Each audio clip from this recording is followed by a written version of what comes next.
hukum sholat berjamaah dengan saf yang jarang-jarang. Yang berjarak, bukan yang jarang, berjarak semeter. Ya.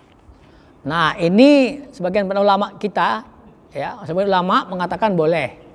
Kalau dalam kondisi wabah. Ya, kalau dalam kondisi wabah.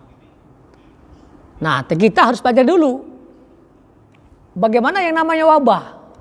Ya, bukan karena ada orang sakit, bukan karena ada orang mati. Tapi lihat dulu kondisi wabah. Sama dengan makan babi. Makan babi itu boleh kalau lapar. Lapar yang bagaimana? Bukan asal lapar. Kalau asal lapar saja hukumnya haram makan babi. Lapar yang dapat menyebabkan kematian. Nah, wabah itu bagaimana? Kalau kita lihat ya, di zaman sahabat yang namanya wabah itu pernah terjadi di zaman Amr bin As, ya, dan sebagainya. Di zaman apa lagi sebelum dia tuh Khalid, zaman sahabat lagi sebelum Khalid Amr bin As, itu 70.000 orang meninggal dunia perharinya. Saya mendengar buka YouTube Ustaz Abdul Somad, beliau mengatakan di Mesir dulu pernah ada wabah yang meninggal 17.500.000 orang meninggal dunia. Jadi wabah seperti itu. Nah dalam kondisi ini ulama mengatakan boleh sholat berjarak kalau kondisinya benar. Tapi kalau kondisinya tidak benar, ya sekedar sakit saja, ya sudah, yang namanya penyakit ya tiap hari ada, penyakit apapun ada. Yang namanya orang mati pun ada setiap hari. Ya. Kalau sekedar sakit saja berarti bukan wabah. Maka sholat berjarak itu status hukumnya sama dengan sholat sendirian di belakang saf. Ya, sholat sendirian di belakang saf. Nah, hukum sholat sendirian di belakang saf itu ulama berbeda pendapat. Ada yang mengatakan hukum sholatnya tidak sah, batal. Berdasarkan dalil Rasulullah SAW pernah melihat orang sholat sendirian di belakang saf. Maka beliau menyuruh untuk mengulang sholatnya. Lantas beliau bersabda tidak ada sholat di belakang saf sendirian. Dan ada lagi beberapa dalil yang lain. Nah yang kedua ulama mengatakan makruh. Ya. Dengan dalil bahwasanya ada sahabat Nabi terlambat datang ke masjid. Mendapatkan Rasulullah SAW sedang ruku. Maka beliau langsung ruku. Kemudian beliau setelah ruku bergabung dengan jamaah. Selesai sholat apa kata beliau? Rasulullah SAW mengatakan, Zadakallah hirson wala tu'id. Mudah-mudahan Allah menambahmu semangat dalam beribadah, tapi jangan ulang lagi. Nah berdasarkan dalil ini, ulama tadi mengatakan sholat sendirian di belakang saf itu makruh.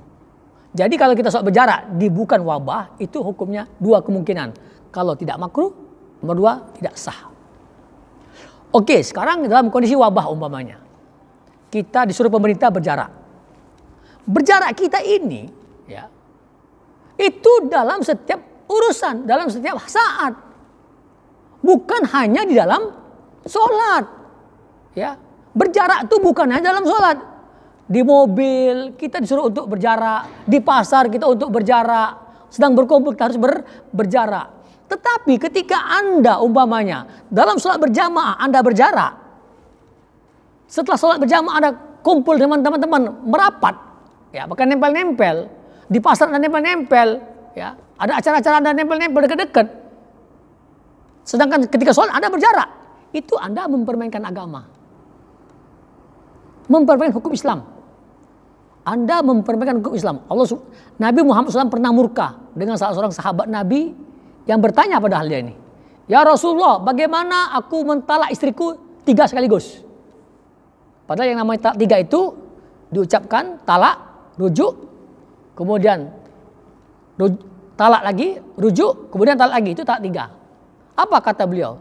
Ayul abu bi kitabillah wa ana baina azhurikum. Apakah kau akan mempermainkan hukum Allah sedangkan aku masih hidup di antara kalian?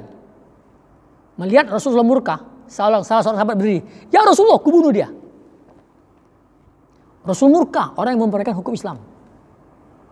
Anda berjarak dalam sholat, tapi di luar sholat Anda berapat-rapat. Sama dengan kayak orang bertanya kepada Ustadz, "Ya Ustadz, saya ini sakit, tidak boleh kena air, boleh tidak saya tayamum?" Oh boleh. Anda tayamum dalam sholat. Selesai sholat Anda berenang ke kolam renang. Itu Anda mempermainkan hukum Islam. Jadi kalaupun Anda ingin berjarak harus konsekuen, konsisten, dimanapun harus berjaga. Pemerintah ini menyuruh kita untuk menjaga jarak dalam setiap kondisi, bukan hanya dalam sholat. Kenapa Anda dalam sholat berjarak, di luar sholat Anda berapat-rapat? Anda mempermainkan hukum Islam. Istighfar, minta ampun pada Allah Subhanahu wa Ta'ala. Jadi kalaupun ingin berjarak, silakan berjaraklah setiap saat.